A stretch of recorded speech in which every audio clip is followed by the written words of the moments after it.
हुज्जत पे जमाने का असर नहीं होता, नबी पे जमाने का असर। अगर उस पे जमाने का असर होगा तो फिर वो इमाम जमाना कैसे होगा? अगर मेरी कौम के बच्चे ये पूछे कि हमें कोई कहेगा साइंटिफिक तरीके से साबित करो कि कोई इतनी देर रहे भी और उसकी एज ना बढ़े, ये कैसे हो सकता है? खुदा ने तुम्हारे जिस्म के अंदर मिसाल रखी है, सर पे भी बाल हैं, भवें भी हैं, अबरू भी हैं।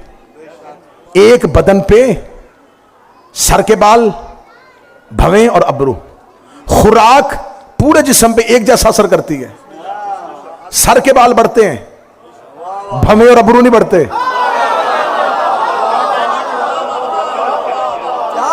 अल्लाह ने तुम्हारे बदन में एक जैसी खुराक में दो जैसे असर रखे हैं।